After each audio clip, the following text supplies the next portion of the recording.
Frank, I'm going to show you a picture here. And what are your first thoughts when I show you this? Who is this? It's Chris Cornell.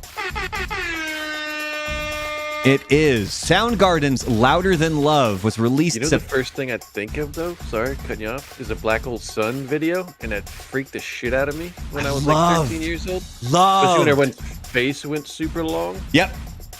Loved that video. I think there was like 3 or 4 music videos I specifically remember just waiting on, like, for MTV to play. Black Hole Sun was one of them. Beastie Boys Intergalactic, which obviously was like 4 years later after that one. Gosh, and there was a couple more, but like you have those music videos that are like deeply ingrained in your brain. And Barbie Girl by Aqua. That was your third one. Okay. Some of Eminem's videos, those will be like forever living in my brain. So, Louder Than Love released on September 5th, 1989. Icky, here's a question for you. Do you know what Chris Cornell's real name is? Oh. Or was, I should say. No, I don't, actually. I always kind of assumed that was his real name, but never thought twice about it. Christopher John Boyle.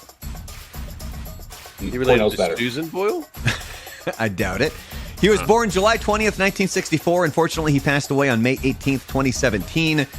Oh, now here's what I get to tell Icky about my... I thought at one point I was the Grim Reaper of rock stars. So, working here in El Paso, the radio company that I worked for, we also did Loudwire Nights. Like, with like Pop Crush Nights and stuff like that.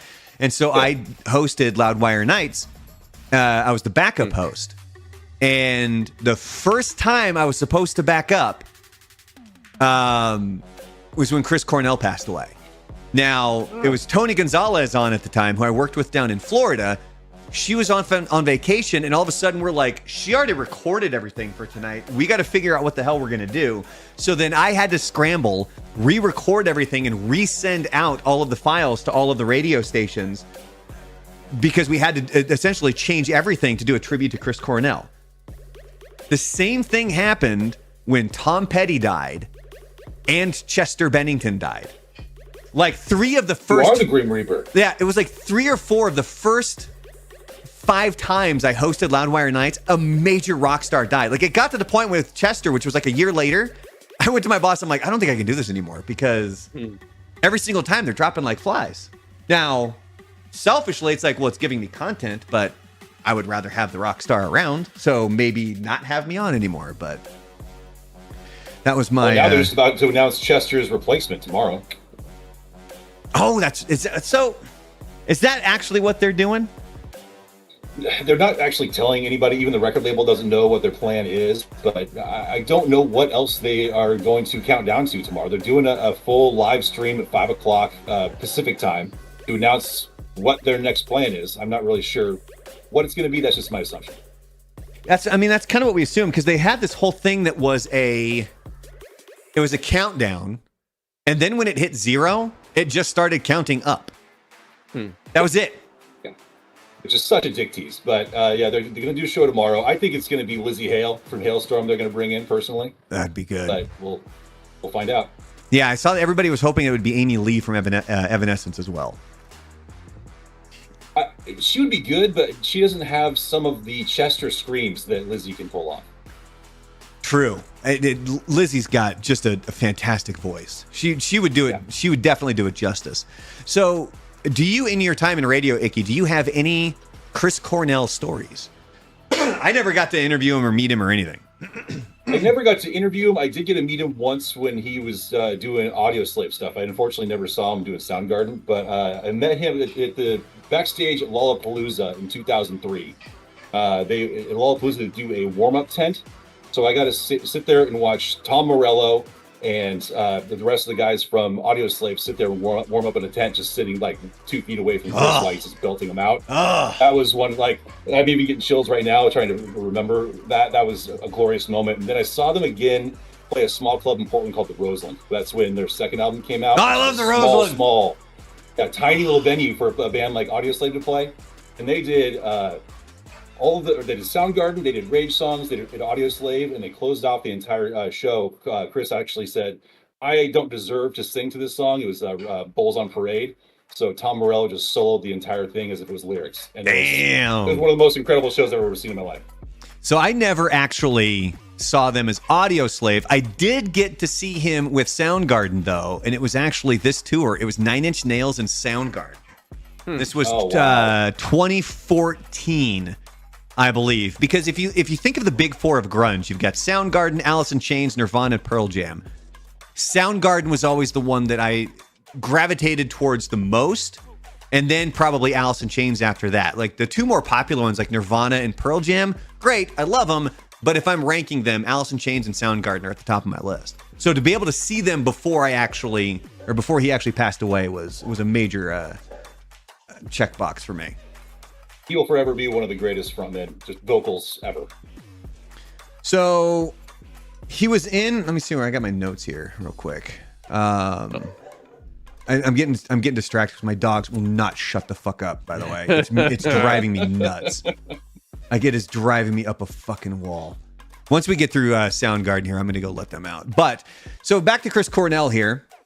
So he was in a cover band called the Shimps, and at one point that band actually had Kim Thayil, future Soundgarden guitar player, in it. And then Cornell was also in. And I grabbed this off the internet. I don't even know if this is a poster of actually them, but he was in a satirical Western swing band called Center for Disease Control Boys. And he was with them from 1986 to 1987. And Miss Jones. And Miss Jones with Girl Trouble. When I first saw this, I saw Screaming Sirens, and my brain went Screaming Trees. Obviously, that's not Screaming Trees that are on the poster there. And again, that might not even be the right one. I don't know. But he was apparently in a Western swing band. Now, it's also really well known that Chris Cornell was good friends with Andrew Wood, who was the lead singer of Mother Love Bone. That's actually the first band that Shim and I did a history of rock on. So for anybody who's unfamiliar with the history of rock, it's a podcast that Shim and I did, the former lead singer of Sick Puppies, where we would do a deep dive on albums or festivals or other things like that. And we started with Mother Love Bone, because then we went from Mother Love Bone into Temple of the Dog, which we're going to get to here in just a moment, and then into Pearl Jam, and we kind of covered the grunge movement, at least for the most part. So that obviously being Chris Cornell right there in his Nirvana shirt. And Andrew Wood, who was the lead singer of Mother Love Bone, he did pass away 4 months before their debut album. They were supposed to be kind of the first big grunge band. They would have been huge if he would have survived. But Pearl Jam still plays Mother Love Bone songs live to this day. And so if you don't know, so Mother Love Bone had Stone Gossard and Jeff Ament, and then they would go on to do Temple of the Dog, because Temple of the Dog was Chris Cornell's tribute to Andrew Wood after he passed away. And the reason that Eddie Vedder is also in Temple of the Dog is because he was in town to audition for the band, which at the time was being called Mookie Blaylock. Mm-hmm. And so that's kind of how... They got sued. What's that? Before they got sued for using that name, because Mookie didn't like it. And so that's kind of how all of that stuff comes together. And then obviously eventually Temple of the Dog, basically that band, you take out Chris Cornell, and it really was Pearl Jam. And finally, Cornell was involved with a lot of different movies. He had a small role in the movie Singles, which is all about single people up in Seattle, kind of during the grunge movement. He also had some songs on the soundtrack. There was Soundgarden's Birth Ritual, as well as his solo song, Seasons, were on that. His song, You Know My Name, was the James Bond theme song. And it was the first one that was written and performed by an American. Written and performed by an American male, as well as the first one since 1983's Octopussy to have a different title than the film. And it was also the first one that did not appear on the soundtrack, although some of the songs kind of used snippets of that song. And that was obviously for Casino Royale. And then finally, in 2012, for The Avengers, Soundgarden had their first song in 15 years with Live to Rise. That was on that motion picture.